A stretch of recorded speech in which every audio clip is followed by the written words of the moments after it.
Bienvenidos a un nuevo episodio de Cómo curar. ¿Te imaginas una vida sin dolor, sin restricciones de movilidad? ¿Qué es lo que podemos hacer para evitar dolores o para mejorar dolores tan crónicos como pueden ser los dolores de espalda, de rodillas? Para esto tengo conmigo a Álvaro Pinteño. Álvaro es, además de divulgador, fisioterapeuta. Él es una persona que se ha dedicado a romper mitos sobre el dolor y a enseñarnos qué cosas podemos hacer para vivir sin él. Álvaro, bienvenido. Muchas gracias, Coco. Bueno, tienes una lista de libros que has escrito, tienes un historial académico remarcable, pero nos vamos hoy a enfocar en nuestro público que quiere saber cómo curar el dolor. Y a veces tenemos dudas. Yo les invito a todos a que vayan a las redes, las vamos a dejar todas aquí en el podcast para seguir a Álvaro, para aprender más sobre él, pero quiero aprovechar ese tiempo tan especial que vamos a tener con Álvaro para que nos ayude. Álvaro, mira, algo que siempre me ha llamado la atención es porque nos lo dicen muchísimo, es que no corras es muy malo para los cartílagos de las rodillas. A mí me molesta porque me encanta correr, no es que sea una mujer de maratones, pero a mí me hace sentir, bueno, yo corro y estoy en la cima del mundo, pero a veces corro un poquito con eso, ¿me estaré dañando las rodillas ya a mis 49 años? ¿Qué es lo que pasa si corro? ¿Es malo para las rodillas? A ver, sobre esto existe, como bien has comentado, es bastante controversia y sobre todo se suele deber más a creencias populares que están impregnadas en toda la cultura y el mundo occidental.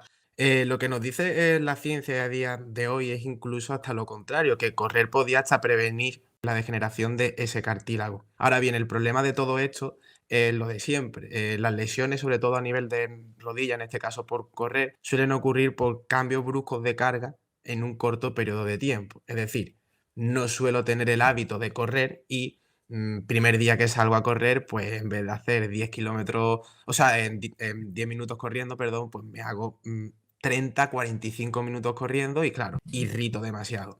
Lo que nos dice también algunos datos científicos respecto al cartílago es que la deformación que es por sí mismo lo que es el cartílago en las rodillas a la hora de correr es muy poquita y que esa deformación se corrige aproximadamente a las 90 horas post carga. Luego también sabemos que, o sea, como mientras más grueso sea el cartílago, no quiere decir que tengamos menos dolor. No hay una correlación directa de mayor grosor del cartílago, como prevención vamos a tener menos dolor. Y después también lo que sabemos es que el propio impacto pues libera una serie de sustancias químicas, ¿vale? Que son analgésicas, entre ellas pues los condrocitos incluso puede disminuir esa inflamación, ¿vale? De lo que es el impacto. Entonces, correr no es malo para para la rodilla, siempre y cuando se dosifique bien y hagamos una correcta progresión a las cargas. Oye, yo creo que muchas mujeres y hombres que, como yo, son aficionados a correr, van a estar muy contentos de escuchar que la ciencia no apoya la idea de que, bueno, es que hay muchos mitos, yo creo que hay muchos mitos en todos los campos de la ciencia que se han repetido simplemente porque a alguien se le ocurrió y simplemente se ha repetido sin base científica. Pero mira, ya pensando en ese complejo sistema que tenemos, que es el sistema muscular. Lo que siempre me ha interesado, y la verdad es que lo considero fascinante, es que todo el cuerpo está rodeado por una capa de un tejido conjuntivo miofascial. Ese tejido, que es lo que envuelve el músculo, juega un papel en el dolor, porque a veces cuando tenemos una contractura decimos, oye, el músculo, me duele el músculo. ¿Es el músculo lo que duele o hay una contracción en el tejido que restringe la movilización?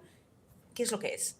A ver, hay que entender en cuenta, o sea, hay que tener en cuenta que el ser humano es un sistema dinámico complejo donde el sistema miofacial no deja de ser un sistema más dentro de todos los que nos componen. Sistema inmune, sistema nervioso, sistema endocrino, sistema autónomo. Entonces, el problema de todo esto es que muchas veces centramos el foco en un único sistema. Es decir, nos encantan las narrativas holísticas, que todo está interconectado, que somos un todo y eso, ¿no? Y confundimos mucho lo que es el posibilismo anatómico con la plausibilidad biológica. Hoy día sabemos que para deformar solamente un 1% lo que es el tejido facial, necesitamos aproximadamente unos 993 newtons de fuerza. Es decir, Dame un ejemplo que me suenas muy atómico. Dime, estoy en lenguaje humano. Eso quiere decir que muchas veces cuando vamos al fisio y nos tumban y dicen que te están haciendo una liberación miofacial, siento decir que es mentira, ¿vale? Porque la fascia en sí, con la aplicación que solemos hacer, no se deforma.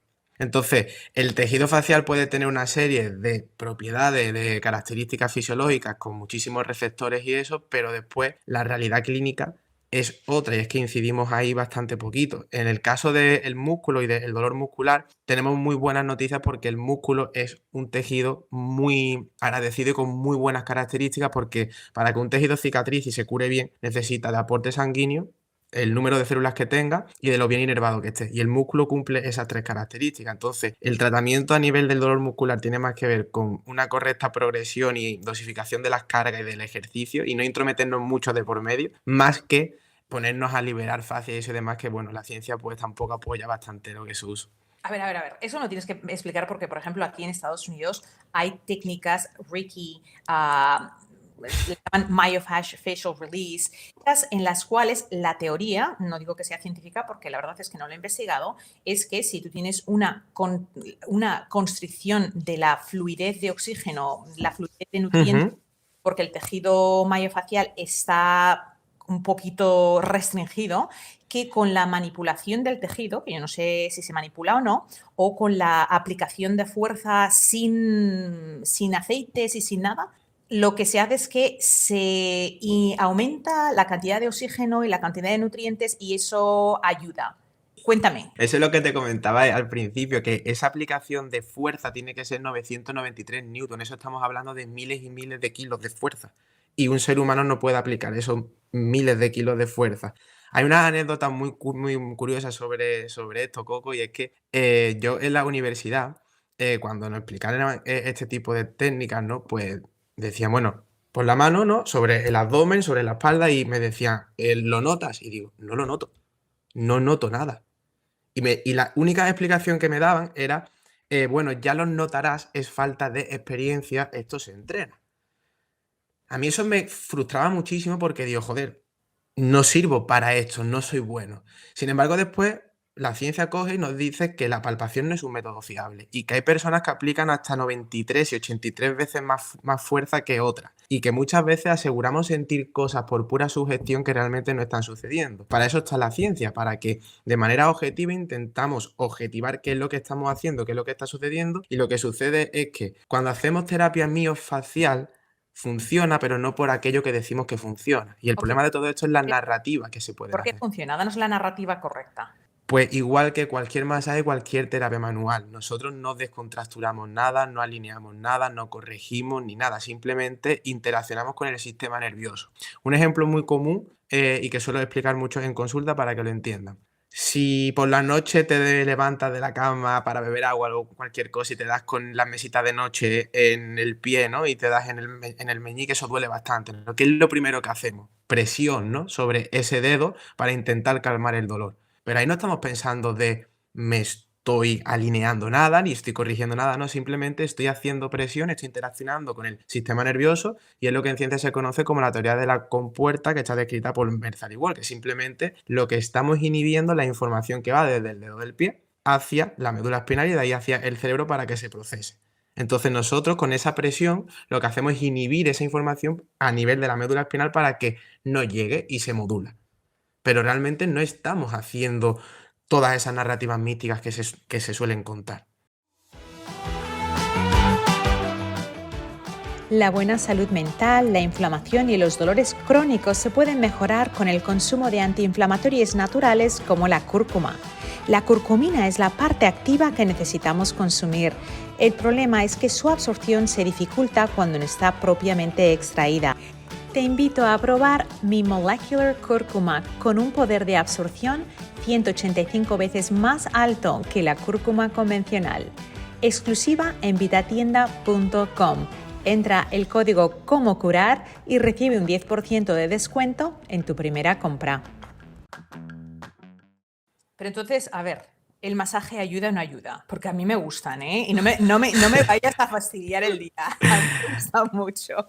Coco, en toda mi experiencia, muy pocas personas son las que no les gusta un masaje, a las que no les sienta bien un masaje. Claro que funciona para modular el dolor, pero como te he dicho, porque interaccionamos con el sistema nervioso, nosotros cuando estamos dando un masaje, nuestro organismo también se libera una serie de sustancias químicas que son analgésicas, ¿vale? Interaccionan, pero es un parche, no deja de ser un analgésico en el corto plazo. Si tu problema a nivel de dolor es cuando te agachas y no te duele cuando estás tumbado boca abajo y te están dando un masaje, pues posiblemente no estamos incidiendo realmente en el problema. Por eso es muy frecuente decir, voy al fisio, me da un masaje, me alivia un par de horas o un par de días, pero a los 3 días estoy igual, porque ese no es el problema principal. Entonces, ¿funciona? Por supuesto, pero y el problema también del masaje es la narrativa que lo puede acompañar de dependencia, de necesitas venir a que te den un masaje una vez a la semana, una vez cada 15 días, que fragilizan muchísimo a las personas y les restan sobre todo de autonomía y de saber qué es lo que tienen que hacer para cuando tienen dolor y cómo pueden por ellas mismas aliviarse. Entonces, en el corto plazo es una estrategia más de las muchas que tenemos para modificar síntomas, pero no es la única. Muy bien. No estoy 100% de acuerdo contigo. No vamos a entrar en la parte porque, en mi opinión, mira, la ciencia también es muy intuitiva.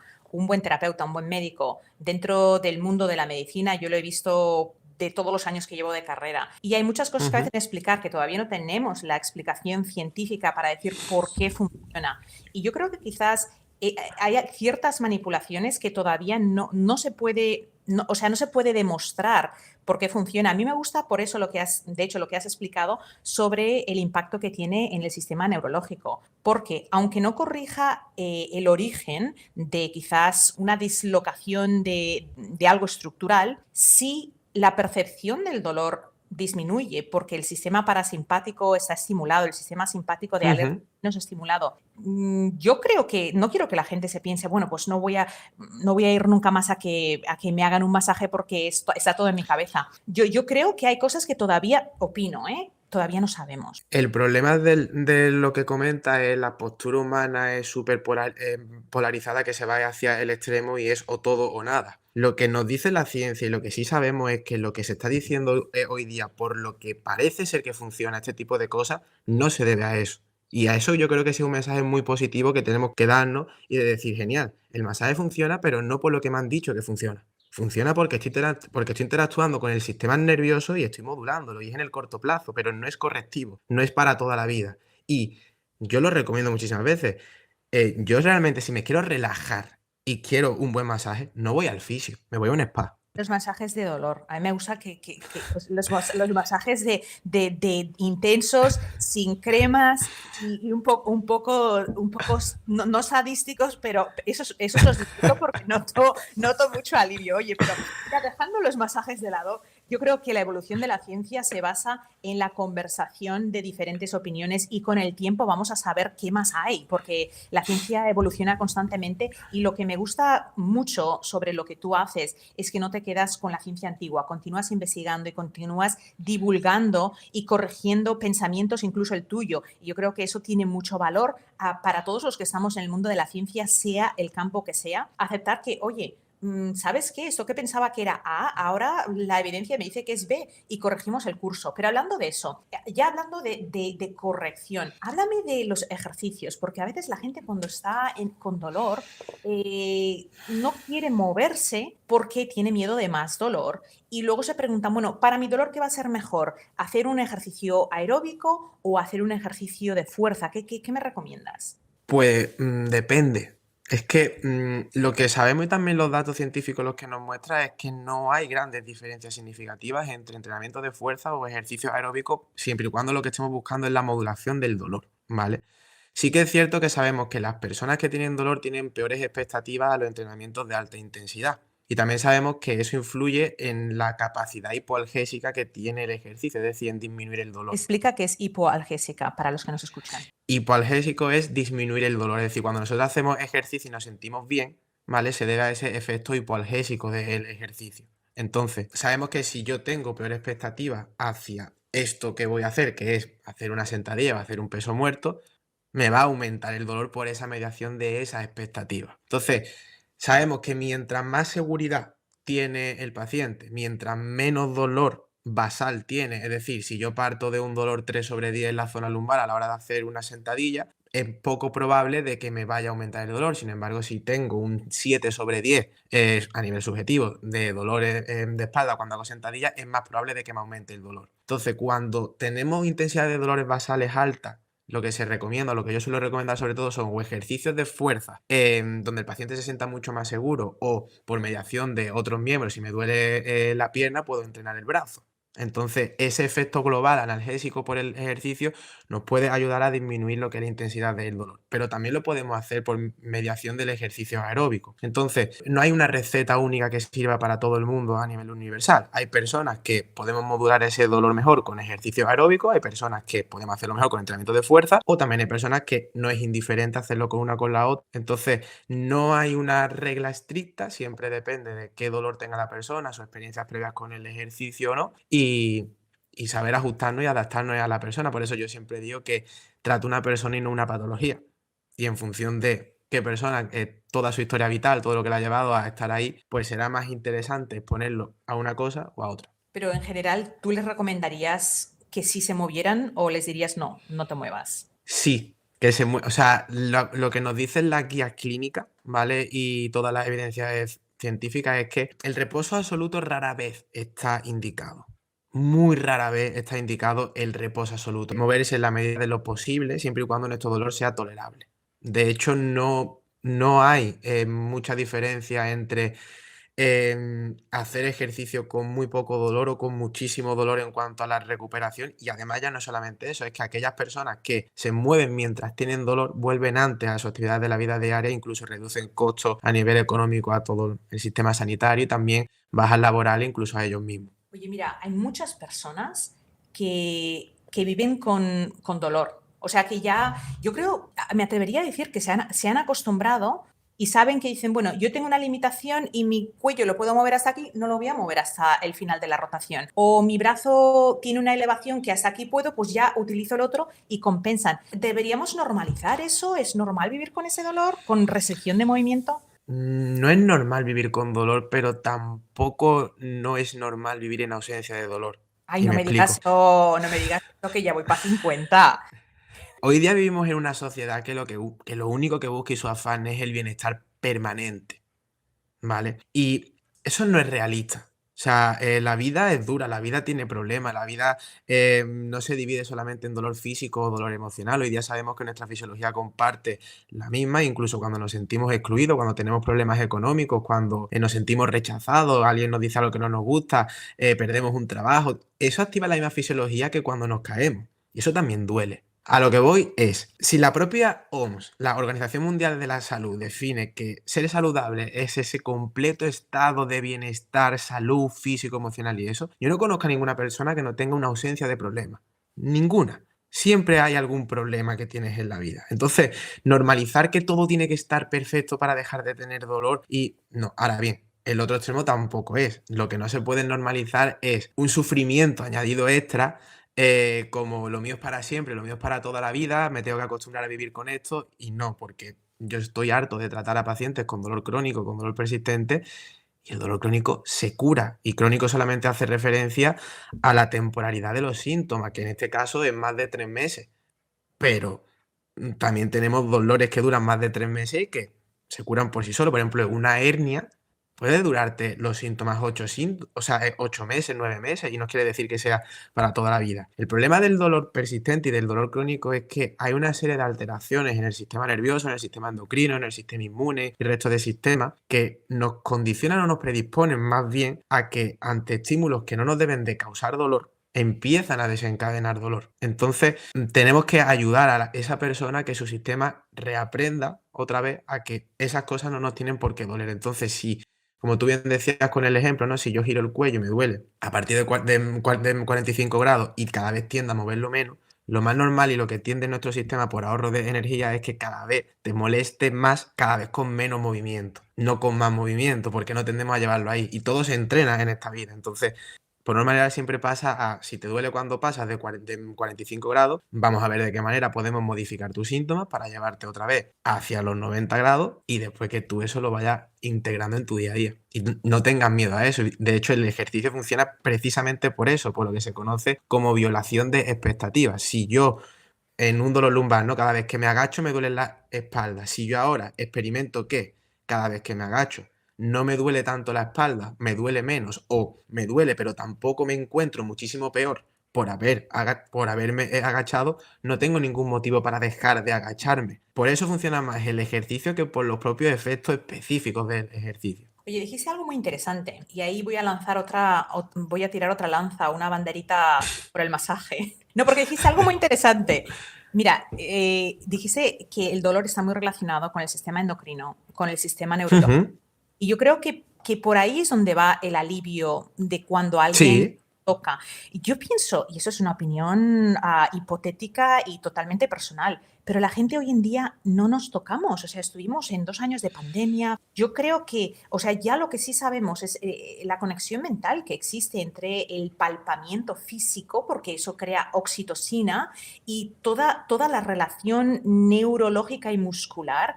Y quizás el beneficio del masaje cuando hay tanto dolor no es solamente por la pequeña manipulación si es que existiera, pero quizás por lo que tú dices, ¿verdad? Esa conexión del sistema endocrino hormonal, esa conexión del sistema neurológico y luego la parte hormonal y mental de sentirse un poquito querido, porque ¿tú crees que hay una falta de toque hoy en día? No, no me refiero al toque sexual, sino toque, de que no nos abrazamos.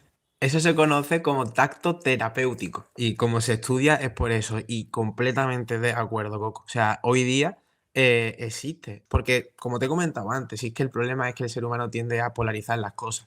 Claro. Ahora estamos pasando al péndulo de todo ese ejercicio, todo se cura con movimiento y dejamos de tocar a las personas. Entonces, yo en consulta a mis pacientes, cuando les voy educando sobre todo esto, ¿no? Cuando a lo mejor están haciendo un peso muerto, una sentadilla o una dominada, una flexión, cualquier ejercicio, ¿no? Yo también les toco y les estoy acompañando en ese momento para darles seguridad. Y eso también es terapia manual, es el mismo efecto que un masaje. Entonces, hoy día muchos pacientes de verdad que lo que más necesitan es simplemente que le escuchen, que le validen, que les toquen y de hecho esto está más que estudiado. Cuando, por ejemplo, estamos experimentando dolor, ¿vale? Si una persona te está cogiendo la mano, la empatía que te está ofreciendo esa persona con cogerte la mano y con ese tacto se correlaciona con la modulación del dolor que está experimentando esa persona. Es decir, si tú tienes sobre 10 un 7 de dolor, ¿vale? Si cuando yo te doy en la mano disminuye a un 5 sobre 10, esa disminución se debe a esa empatía y a ese tacto terapéutico. O sea, es muy importante también ese mensaje de que, pandemia todo esto, lo que ha hecho ha sido, yo creo, es más bien es visibilizar todos los problemas que ya había ya de base y que venimos arrastrando de todo esto. Álvaro, tú y yo vamos a formar un grupo de abrazo. El Facebook, un grupo de abrazo. A veces, mira, algo que es muy interesante es que en Estados Unidos, en España, yo viví en España de niña y la gente no se abraza, o sea, son los besitos, pero aquello como que hay un aire. Y entonces, cuando vine a vivir a los Estados Unidos, aquí en Estados Unidos la gente abraza. Y claro, la primera vez que me abrazó, yo estudiante, vivía con una familia y yo pensé, dije, este hombre es un abusador sexual que viene aquí a darme un abrazo. Pero la gente en Estados Unidos se abraza, o sea, es mucho, no hay esa burbuja de que, uy, estás en mi espacio. Y creo que el abrazarse, y eso es broma, que, bueno, oye, alguien puede crear un grupo de abrazo, abrazarse no sexualmente, o sea, sabemos que toma 20 segundos de contacto físico activar la oxitocina. Bueno, en español le dicen oxitocina, oxitocina, la hormona que no solamente dicen la hormona del amor, es la hormona del bienestar. Pero y una pregunta, ya que me voy por los cerros de Úbeda. El dolor de espalda, ese es un dolor bien fastidioso. ¿Por qué es tan común? Cuando hablamos de dolor no existen respuestas únicas y respuestas simples, ¿vale? Son respuestas complejas. Pero sobre esto, las últimas investigaciones lo que nos dicen es que es consecuencia de que la esperanza de vida esté aumentando. Es decir, cuando vivimos más, ¿vale? Es más probable de que experimentemos dolor de espalda. De hecho, ya hay una máxima, un axioma, ¿no? Que se ha hecho bastante famoso en el mundo del dolor, sobre todo a nivel lumbar, y es que casi todos nosotros antes de morir nos vamos a experimentar algún episodio del dolor lumbar. También se ha visto que con el aumento de la esperanza de vida, lo que hay es un aumento de enfermedades o de patologías de músculos esqueléticas que están más asociadas a la pérdida de discapacidad, ¿vale? Entonces, es cierto que quizás hoy día vivimos más, pero también es cierto que vivimos peor y que tenemos peor calidad de vida. Pero Álvaro, una persona de 40 años, no estoy hablando de dolor de ancianos, el dolor de espalda, el dolor del área lumbago es muy común. Hay teorías Ujú. que están más relacionadas con inflamaciones de órganos. Yo no sé si tú entras ahí o tienes alguna experiencia o información. Sí, a ver, todo esto no es solamente inflamaciones de órganos, es simplemente el estilo de vida que lleva una persona. Si cada vez somos más sedentarios, cada vez tendemos a movernos menos y llevamos una nutrición que es proinflamatoria, partimos de una inflamación de bajo grado, pues ir acumulando pues pelotitas rojas sobre un bombo para que al fin y al cabo pues acabemos experimentando dolor. Pero aquí lo importante del mensaje es, uno, el dolor no se encuentra en los tejidos. No tenemos receptores de dolor, no tenemos vías de dolor ni tenemos áreas cerebrales de dolor. El dolor emerge de la persona que está a su vez conectada, está relacionada en un mundo que influye sobre él y que también influye sobre él sus condiciones psicosociales, también laborales, a nivel político y de las decisiones que toma. Entonces, si yo como persona, para sacar a mi familia adelante, necesito estar 8 horas, 10 horas sentada frente a un ordenador, después tengo que cumplir como padre, no tengo tiempo para ir a entrenar o todo el tiempo que a mí me gustaría y eso, pues voy acumulando y tampoco tengo mucho tiempo para cocinar, lo que sea, pues al final voy comiendo comida rápida y eso es un problema social. Evidentemente, mi responsabilidad como persona es qué es lo que puedo hacer. Porque está claro que nadie me va a salvar de mí. Entonces yo tengo que también aprender a tomar mejores decisiones para todo eso. Pero decirte que el dolor de espalda se ve solamente a inflamación visceral es reduccionista, es un componente más, pero yo mismo he tenido pacientes, o yo mismo me han salido analíticas con marcadores proinflamatorios y no experimentaba dolor. Entonces, decir que esas personas, por tener esos marcadores proinflamatorios, ya tienen dolor por eso, pues no. Hay un caso muy curioso de una paciente mía que ya está ya curada ya de dolor persistente y a ella le hicieron una analítica a nivel del sistema inmune, del sistema endocrino, súper específica, donde le empezaron a sacar pues muchas alteraciones hormonales, muchos biomarcadores y empezó pues a suplementarse con muchísimo y consiguió muchísima mejora en cuanto al dolor independientemente del tratamiento que estábamos administrando, ¿no? Pero después ya del tratamiento que le propuse, todo eso, ¿no? Volvió a repetirse las analíticas y los valores estaban mejores, pero seguía teniendo los valores muy altos. Entonces la explicación que le estaban dando de que su dolor se debía por esos valores en su caso dice, ostras, pero yo ahora ya no tengo dolor y esto me sigue saliendo alto. Entonces eso también hay que tenerlo en cuenta porque es que el dolor es una experiencia que emerge de la persona y es multifactorial, es súper subjetiva. Y independientemente de lo que yo pueda tener en el tejido, puedo experimentar dolor o no. Ahora bien, lo más común y lo más normal es que si tengo un daño en el tejido, pues me duela. Eso es lo más común y lo más normal, pero no siempre es así. Si sufres de gastritis, distensión abdominal, gases o si tu digestión es pesada y se te infla el abdomen al comer, Happy Tummy es la solución que has estado buscando. Añade 15 gotas de Happy Tummy en agua antes de las comidas y disfruta de una barriguita feliz. Happy Tummy es una fórmula exclusiva para vitatienda.com. Entra el código Como Curar y recibe un 10% de descuento en tu primera compra. Bueno, y ahí yo creo que entra un poco, Álvaro, también la percepción del dolor y la persona. Hay gente que Ujú. tiene muy baja percepción de dolor, aun cuando tienen fracturas, contracturas. ¿Por qué es eso? Por un lado tenemos todas las influencias de la propia cultura. Por ejemplo, hoy día sabemos que hay mujeres que directamente dan a luz y deciden dar a luz sin epidurales, sin analgesia ni nada, simplemente por creencia. No, no por creencias, sino porque digo, hombre, aquí una mujer tiene que parir como Dios manda. Vamos a estar aquí como eso con tanto pinchazo. No, no, aquí se hace el natural. Y oye, es aguantable, ¿eh? Tampoco, yo he tenido 4 y es aguantable. Lo que pasa es que tienes que, háblame de esa percepción, porque por ejemplo, yo te puedo hablar del parto natural de 4 hijos sin analgésicos, sin epidural, sin nada. Y yo me lo disfruté. No es que disfrute el dolor, pero yo creo que es una experiencia bonita. Pero háblame de cómo nosotros, porque si vas a tener partos naturales, tienes que tener un concienciamiento de lo que viene y de cuándo se va y de que va a volver. ¿Cuál es esa percepción del dolor? Porque algunas personas no tienen esa percepción y bueno, ay Dios mío, no, ya que me lo lleven, pínchenme, ¿dónde? Eso depende muchísimo del significado que le damos cada uno individual al dolor. Por ejemplo, tradicionalmente se ha dicho que las mujeres toleran más dolor que los hombres, ¿no? Y hoy día sabemos que sí a medias y depende. Y Ay, me no me explico. digas eso, ya, el día ya se me ha fastidiado. ¿Cómo puede ser eso? Pues mira, pero te voy a dar la razón en una cosa, ¿vale? Vale, vale. Las mujeres sois mucho más constantes a la hora de tolerar el dolor independientemente del contexto. Por eso, como todo es muy relativo en función de tolero dolor, cuándo, dónde y por qué, ¿no? Mira, si ponemos a un hombre y a una mujer, ¿no? Para ver cuál de los dos tolera más dolor. Imagínate que ponemos una plancha metálica caliente donde vamos aumentando en la temperatura y a ver quién de los dos es el que retira antes la mano, ¿no? La mujer, independientemente de si esa prueba se la hace un hombre, una mujer o su pareja, más o menos siempre tolera la misma intensidad de dolor, ¿vale? El hombre no. El hombre, si esa prueba se la hace un hombre, ¿vale? No tolera lo mismo que si se lo hace una mujer. Si se lo hace una mujer es capaz de tolerar muchísimo más dolor. Sin ¡Ay! embargo, ¡Eso me encanta!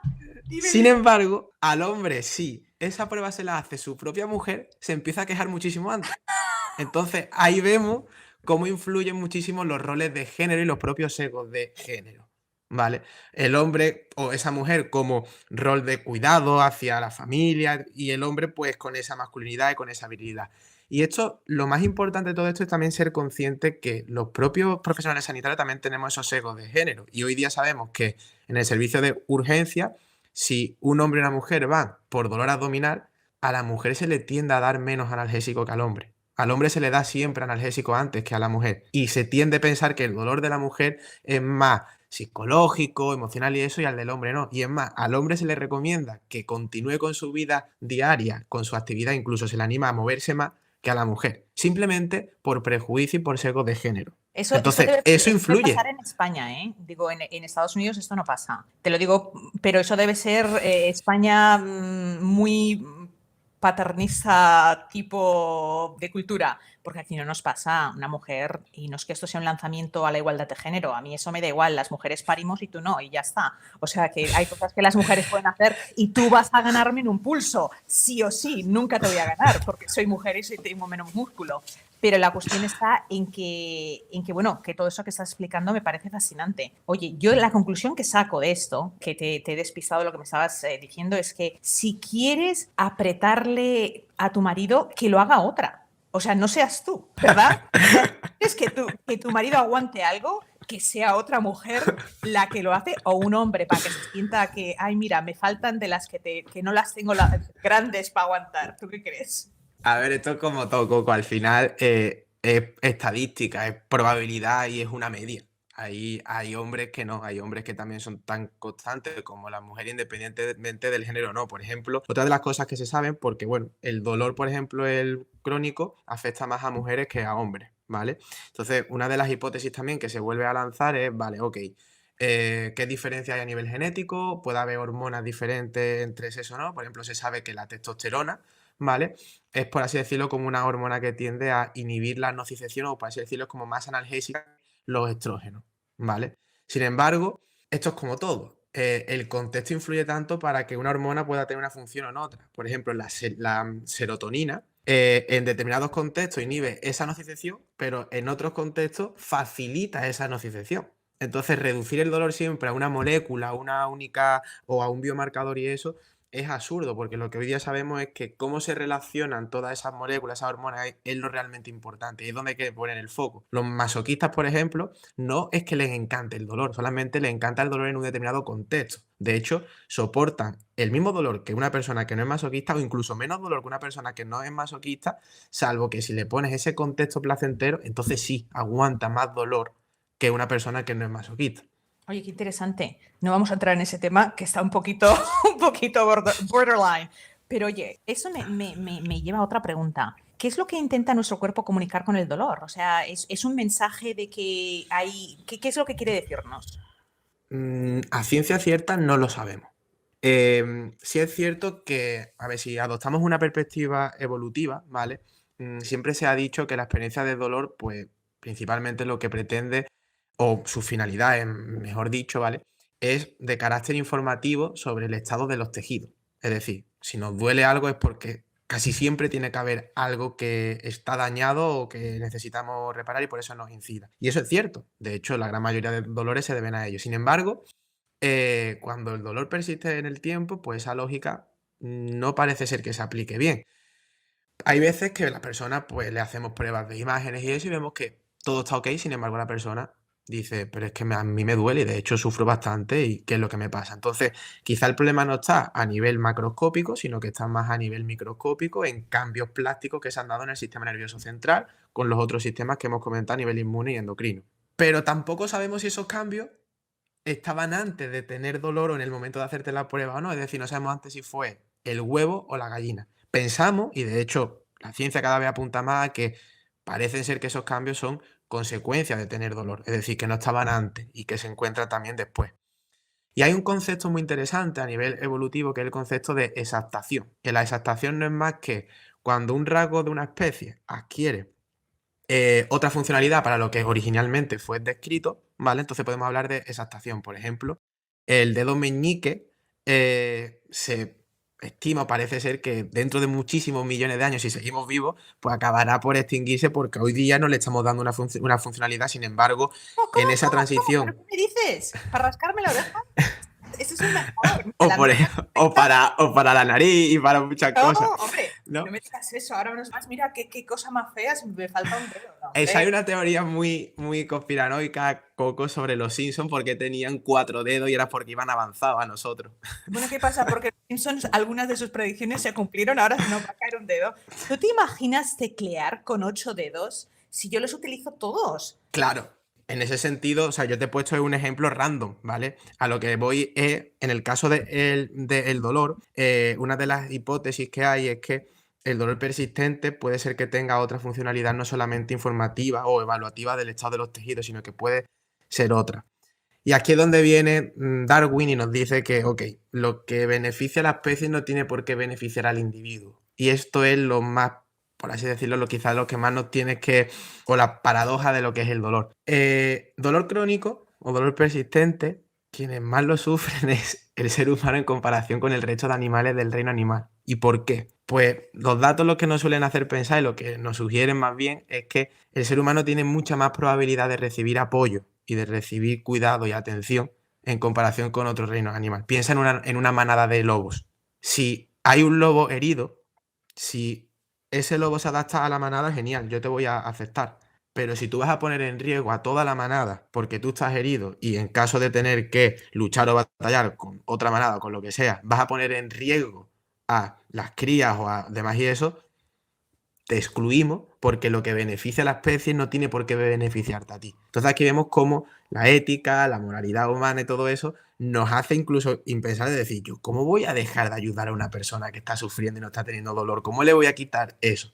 Sin embargo, quizá el dolor crónico puede ser consecuencia, entre otras cosas, de eso, independientemente de, después si quieres lo hablamos, ¿no? De consecuencias sistémicas, de la propia legislación, de los sueldos que tienen precarios muchos profesionales sanitarios en el sistema público, del tiempo que tienen por consulta, del no acceso a la información también que tienen los pacientes, cómo todo eso influye, incluso es decir, si yo tengo 10 minutos por paciente, lo que necesito es calmarle el dolor, pues ¿qué le hago? Analgésico, para modularte el dolor. Sin embargo, hoy día estamos dando medicina de cuidados paliativos para personas sanas que no tienen dolor simplemente porque no sabemos cómo aliviarle el dolor. Y en eso en Estados Unidos está muy vigente con la gran crisis de los opiáceos que habéis vivido ahí, la gran cantidad de muertes que se han debido a todo eso. Si te miras al espejo y tienes manchas en el rostro, la piel no se ve luminosa y simplemente ya no es como antes, tienes que probar Silk Face. Es la fórmula que he creado especialmente para pieles delicadas, secas o grasosas que sufren de falta de luminosidad y de manchas. Si pruebas Silk Face, te doy mi palabra que desde el primer día vas a notar un cambio en tu cutis dramático. Encuentra Silk Face en vitatienda.com y usa el código como curar para recibir un 10% de descuento en tu primera compra.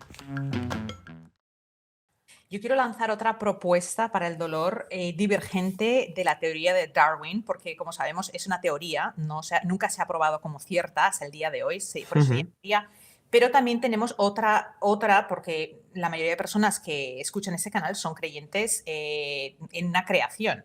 Entonces, la teoría, sí, para quienes piensan que fuimos creados por un ser supremo, ¿por qué tenemos dolor? En ese caso no sería por tema de especies, sino por los animales y los humanos. Los humanos tenemos empatía, los animales no tienen esa empatía, los humanos tenemos la percepción de que sin que una persona quizás te diga algo, nosotros sabemos que la tenemos que ayudar. Entonces, puede que haya otros motivos. Algo que mencionaste sobre la paciente, sobre esa paciente que tenía esos números que no habían variado mucho, sin embargo, el dolor de ella, las analíticas eran muy parecidas, pero el dolor de ella había mejorado. Y ahí también está el efecto placebo, que no existe en animales. O sea, es que yo creo que fuimos creados y no que, o sea, somos tan espectacularmente hechos, tenemos tantas, Hay una cosa muy, muy interesante de todo esto, Coco, y es que las personas que creen que son creyentes y eso siempre llevan muchísimo mejor el dolor y el sufrimiento que las personas que no creen en nada. Y hoy día, por desgracia, si nos cargamos a Dios y no tenemos en quién creer, ¿a qué nos aferramos? A teorías, a muchos de los problemas que se tienen hoy día simplemente porque no se tiene un significado o un sentido a la vida. Y eso influye muchísimo también en la modulación del dolor. Yo soy muy creyente. Lo que pasa es que quizás mi postura de... ¿Para qué me lanzas ahí la teoría de Darwin que nunca se ha probado? Me estás hablando de una teoría. A ver, es que ¿sabes qué pasa? Que yo creo que es lo que mencionabas antes, Coco, Álvaro, si se ha probado. que Si no se se ha ha probado. probado. Es que No no se ha se probado. puede renunciar de todo. No, pero se le llama la teoría de Darwin. Investígalo. Yo me he pasado mucho tiempo. Sí, sí. Pero se le llama la Sí, al teoría fin y al porque cabo. no se ha probado, que no hay medio hombre, medio... No, porque no es suficiente para explicar solamente todo eso a través de la teoría de Darwin. Por eso se combina con otras teorías, ¿vale? Y hoy día, por eso estamos en contacto de búsqueda de esa teoría del todo que unifique todo. Pero realmente la teoría o el neodarwinismo, como se llama, es una combinación de diferentes técnicas también a nivel genético, a nivel de lo que decía Darwin de las especies y de otras teorías más. Bueno, no vamos a entrar en temas evolutivos, que no es el punto de ese canal, pero yo solo quiero lanzar un pensamiento para que pensemos. Tú has dicho que crees en Dios, ¿vale? Simplemente voy a proponer esto para que te lo vayas a pensar en los próximos 5 años. Si Dios existe, o sea, si hay una fuerza suprema que existe, que es todopoderoso y omnipotente, ¿para qué nos creó o sea, para qué hizo una célula en el mar, la transformó, se convirtió en un mono y luego se convirtió en un humano? ¿Por qué no creó humanos? Podría ser, solo no es para que me lo respondas, porque si no entramos aquí en un debate evolutivo, que estaría muy interesante, pero no es el caso del tema de hoy, pero simplemente pongo el pensamiento, si Dios existiera y si Dios fuera o es omnipotente, podría ser que todo lo que hemos hecho muy complejo realmente sea más simplista. Lo dejo ahí y paso a la siguiente pregunta porque si no podemos debatir. Álvaro, las cirugías. Solamente por añadir un apunte, Coco. Mi postura creyente respecto a Dios se acerca más a el Dios de Spinoza, ¿vale? Que a un Dios personificado como humano. A partir de ahí, cada uno encuentra su No significado. podría ser, o sea, yo no... Bueno, no vamos a entrar en eso, que si no podemos hablar, que ese tema me interesa mucho, es un tema del que podemos hablar horas, y lo bonito de debatir con una persona como tú, respetuosa, es que todos, ahí en inglés decimos you can agree and disagree. Podemos estar de acuerdo en que tenemos opiniones diferentes y nos respetamos y nos admiramos y una Por gran supuesto, admiración de faltaría su más. trabajo.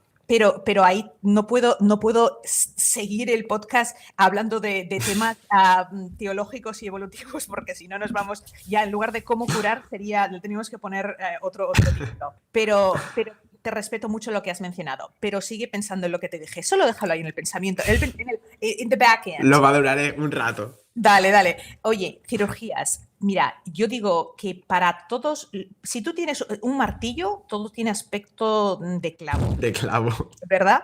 Y a veces muchos pacientes van a un traumatólogo, van a un ortopeda, van a diferentes especialistas porque tienen dolor insoportable y lo primero que les dicen, no, esta hernia la tenemos que operar, este menisco lo tenemos que operar. ¿Es la cirugía la opción que todos, porque es que yo veo una prisa para la operación, una prisa, y más en Estados Unidos, y ojito con esto, hay un libro que si lees inglés, y le invito a todo el mundo que lee inglés, es buenísimo, se llama The Price We Pay, The Price We Pay, y es el doctor Matt McCurry. Y él hizo una analítica extensísima de eso mismo. Si eres un martillo, todo tiene aspecto de clavo, y de la cantidad en Estados Unidos de operaciones innecesarias que se realizan, no sé en Europa, pero en Estados Unidos es algo vergonzoso. Háblame de qué deberíamos. Nos dicen, sí, necesitas operación. ¿Qué vamos a hacer? ¿Nos sometemos inmediatamente o peleamos un poco? Rotundamente no. ¿Han oído? No. Dime. Pero rotundamente no. De hecho, esto es universal, ¿vale? Todas las guías clínicas, y se incluye Estados Unidos, ¿vale? Recomiendan la cirugía como última línea de tratamiento tras el tratamiento conservador. Luego, es cierto que muchas veces el tratamiento conservador no funciona, pero también no funciona porque se plantea mal, porque seguimos un poco acogidos a esas narrativas que hemos comentado al principio, ¿vale? De no exposicionar al verdaderamente problema del paciente. Un ejemplo muy sencillo, ¿vale? Las últimas revisiones respecto a la cirugía, ¿vale? Se estima que para el dolor musculoesquelético, el 78% del efecto y de las cirugías que se hacen se deben al efecto placebo. Es decir, yo cojo para un menisco y hago una artroscopia, es decir, hago dos portales, una cámara, ¿no? Y le digo a la persona y hago el mismo procedimiento igual de una operación de menisco, pero no le estoy operando, simplemente la persona cree que le he operado. Tienen los mismos beneficios, igual, incluso los pacientes mejoran que si no se opera. Imagínate. Y eso también se ocurre a nivel lumbar y a nivel de muchísimas operaciones. Entonces, en dolor crónico sobre todo, que el problema no es a nivel macroscópico, que no es a nivel estructural, no operemos. Porque ahí es donde sobre todo se sabe que y cuando se opera y eso, suele funcionar más por el efecto placebo. Y no debemos de olvidar que cada vez que entramos en quirófano existen una serie de riesgos asociados. Que no es me meto en quirófano a la ligera, porque que es que no es así. Que es que. Háganse un masaje antes de meterse con Pero, el sí, mira, Coco, si para mí el problema del masaje no es el masaje en sí, es cuando a una persona que tiene problemas económicos se le crea una dependencia de que tiene que darse un masaje Claro. cada 15 días. Pero Si una persona es creo que ahí- pudiente Y sí, no, claro. y se quiere gastar su dinero en darse un masaje porque prefiere no hacer otra cosa también que le influye, cada uno que haga lo que quiera. Yo no soy nadie para decirle lo que tiene que hacer o no. Y si quieres darte un masaje y tú estás feliz así, te permite tener el estilo de vida que tú quieres, pues date un masaje. A mí también me encantan los masajes, pero quizás la frecuencia con la que me lo doy es una vez al año o una vez cada 2 años. Ay, no, tiene que ser más, Álvaro. Te Pero, voy a tener que regalar pero un debería poco de dar más, Coco. Es cierto, ¿eh? Que me lo debería de dar más. Pero mira, la cosa está en lo que tú estás diciendo, que me parece una verdad muy cierta. Esto ocurre en algunos lugares, no en Estados Unidos tanto, pero por ejemplo Puerto Rico, que pertenece a los Estados Unidos. Ujú.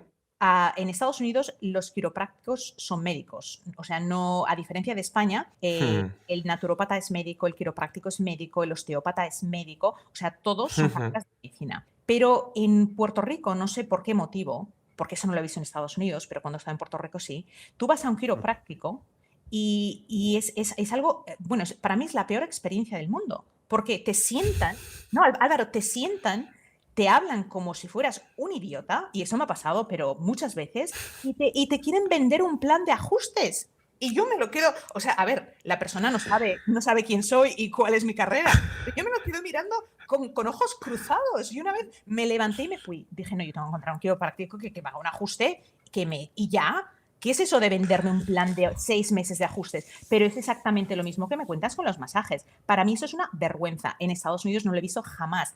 Cuando he Claro. invitado a especialistas médicos también aquí en Puerto Rico, sí lo he visto. Y me he quedado, y a ver, perdonen si algún quiropráctico de Puerto Rico me está escuchando y no actúa así, no me he encontrado ninguno. Todos te quieren vender un plan de 6 meses de ajustes. Y yo dije, pues, ¿sabes qué? Cuando vuelva a mi casita, me ajusto allí y que me hacen un ajuste y ya. ¿Es eso a lo que te estás refiriendo? Me imagino que en España debe ocurrir.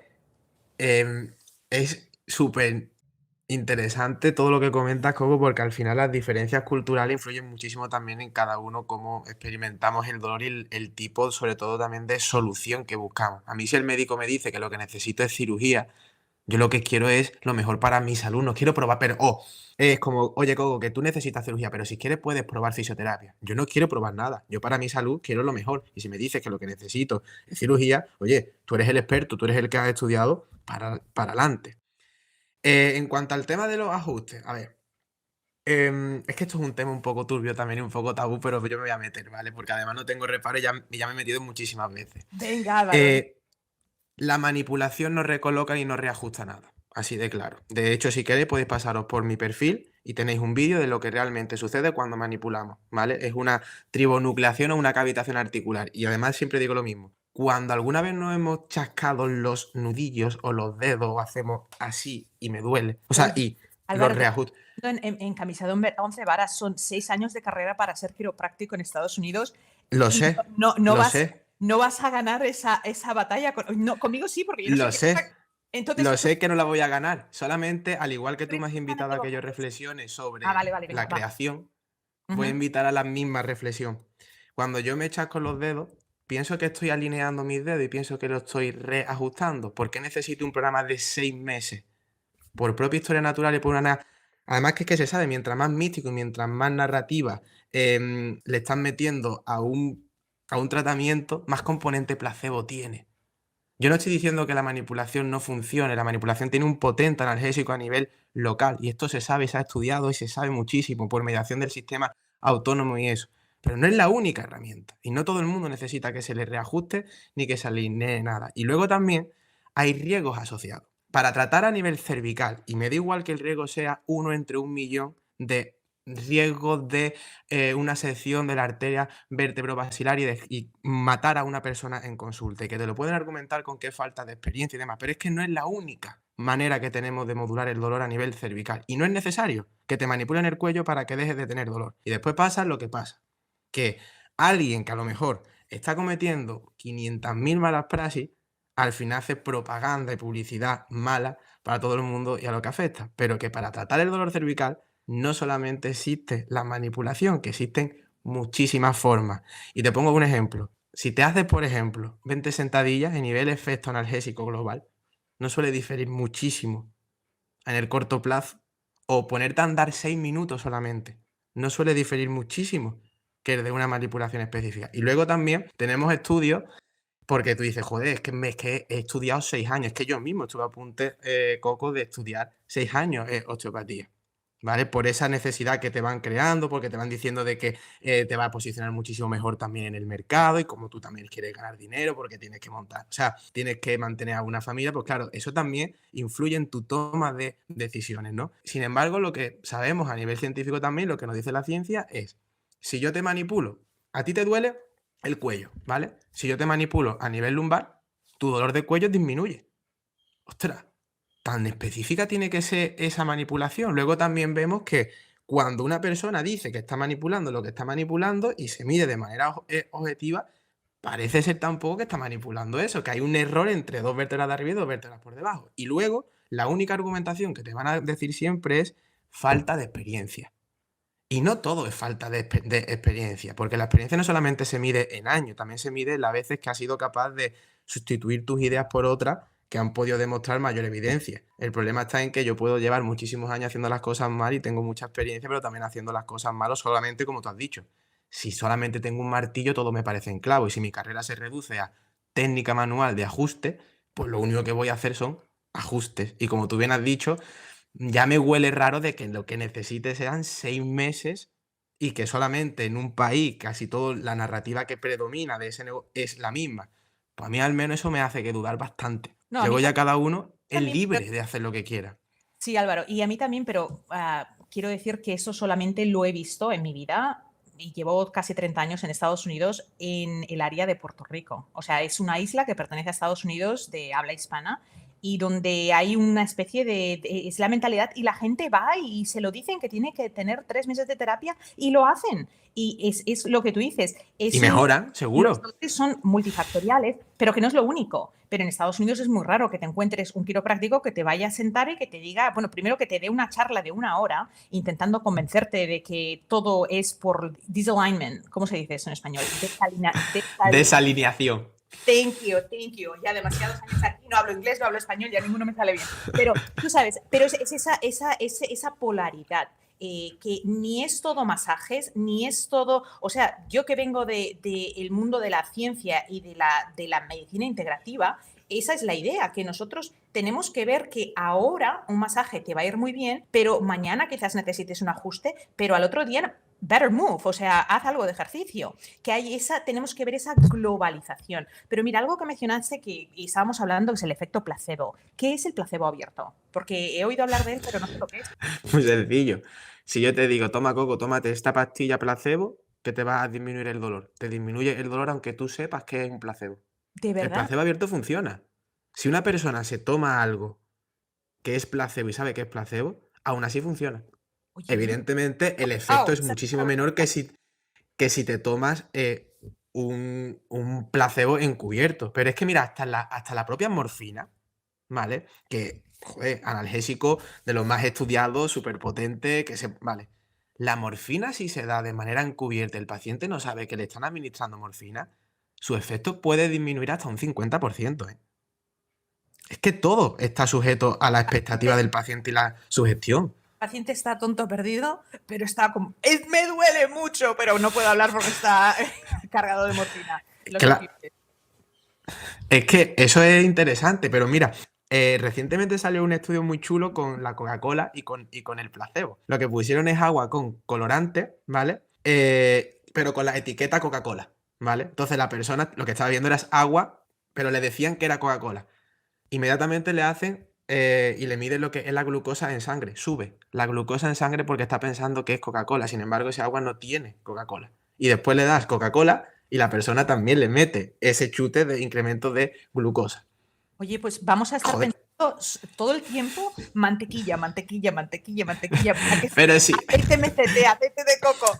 Y así nos mantenemos la glucosa en línea. No, pero oye, eso es muy gracioso, Álvaro. Pero escucha esto. Esto me recuerda, ese es un estudio que se hizo hace muchos años aquí en Estados Unidos, muy parecido, y era un estudio de mercadeo. En ese estudio se le daba a 2 grupos. A uno se le daba yogur con la etiqueta de sabor de fresa y a otro se le daba yogur que tenían los sabores equivocados. La verdad es que no me acuerdo los detalles, pero es exactamente lo que tú dices. Las personas, por la percepción de que pensaban que era de fresa, empezaban a describir las matizaciones de la fresa y el yogur luego resulta que era de vainilla. Imagínate, qué cosa, ¿verdad? Sí, sí. Sí, es que y pensamos que podemos librarnos de eso. Es que es imposible. El ser humano se sugestiona. Yo estoy solamente pensando en mantequilla, aceite MCT, que no Pero me fíjate, pero fíjate, Coco, el problema de todo esto, sobre todo a nivel del dolor, ¿no? Con la atención ocurre muchísimo. Hay una relación directa con la atención, ¿no? Sabemos que una persona cuando se le distrae o se le aplica un foco externo, pues su intensidad del dolor disminuye bastante, ¿no? Sin embargo, es paradójico también, porque esfuerzos atencionales por dejar de prestar atención en el dolor, sabemos que aumentan el dolor. Y el problema de todo esto no es más que el significado, porque la atención implica significado individual y la interpretación que hace la persona sobre lo que está sucediendo. Siempre pongo el mismo ejemplo que son las agujetas. La agujeta es una molestia desagradable, muy desagradable. Yo ha habido veces que he tenido agujetas tras hacer piernas, de ir al váter y tener que apoyarme en la pared de lo desagradables que son, ¿vale? Y son bastante Déjame molestas. aclarar lo que son agujetas para la gente que nos escucha en Estados Unidos. En España el término agujeta se refiere a ese dolor muscular después de haber hecho ejercicio con un músculo que quizás no está acostumbrado. Es eso, ¿verdad? DOMS, ¿no? Se llaman, sí, exactamente. Entonces, sin embargo, el significado que le solemos dar, y más con la cultura del gimnasio, que es no pain, no gain, es mientras más agujetas, pues más ganancia, más. Que eso luego ya se ha demostrado que es mentira. Pero sin embargo, es un significado bastante de, joder, lo que estoy haciendo tiene sentido, ¿no? Yo había veces, Coco, que he tenido agujetas, bueno, yo y muchísimas personas con las que he compartido esto, ¿no? He tenido agujetas tan fuertes, incluso más que un propio dolor lumbar. Sin embargo, el significado que le doy es totalmente positivo. Y ya te aseguro que no voy a dejar de ir a cenar con mis amigos por tener agujetas. Sin embargo, si tengo un lumbago o tengo una anestesia de dolor que me preocupa, no sé qué está sucediendo, no sé si es algo grave, no sé cuándo se va a pasar, por si acaso, es posible que cancele esa cena que tenía. Y aquí también mando un mensaje esperanzador a las personas con el dolor lumbar que no hemos hablado. Del 100% de los dolores lumbares, tan solo el 1% es algo grave que requiera de intervención o que sea una patología bastante grave. Y de ese 1%, el 70% son fracturas. Es decir, que si no nos hemos caído ni nada, es poco probable que nuestro dolor lumbar se deba a algo grave. Luego es cierto que hay, no es exactamente así, pero hay un 20% aproximadamente que sí se deben pues, a dolores más nerviosos y eso, que puede ser una hernia, pero que también con lo que sabemos de los síntomas, los que nos cuenta el paciente, hay veces que ni siquiera es necesaria una prueba de imagen, porque eso también nos puede condicionar en el resultado, en el tipo de tratamiento. Pero bueno, eso ya es otro tema. Vamos a aclarar ese conteo. Has dicho que el 99% no son graves y de ese 1%, el 70% de ese 1%, o sea, si tenemos 99 personas, una la divides en 100 pedazos, un 70% de ese un Eso pedazo es posible que sea algo grave. O sea, que tenemos un 99.3% de posibilidades de que no sea nada. Señores, vamos a cenar, por favor. No se queden en casa. Exactamente. Ese sería el mensaje positivo. Álvaro, qué bien me lo he pasado. De verdad, una entrevista entrañable, muy orgullosa del trabajo que estás haciendo, muy orgullosa de que lo hagas desde España y que con esta entrevista podamos ayudar a muchísima gente en Estados Unidos, Latinoamérica y de donde sea que nos están escuchando. Álvaro, ¿dónde te pueden encontrar? ¿Tienes un podcast?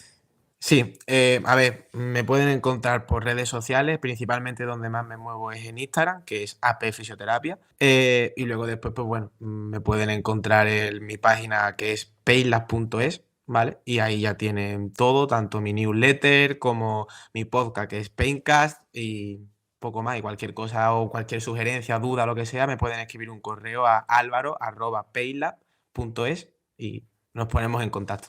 Muchísimas gracias por haber estado aquí. ¿Alguna última sugerencia que nos quieres dar antes de cerrar? Aparte de que nos vayamos a cenar y que nos demos un masaje, no es broma. Que sean felices. Te voy a enviar un cupón de masaje. Vale, perfecto. Muchas gracias. A ti, Coco. De verdad, un placer. Me lo pasé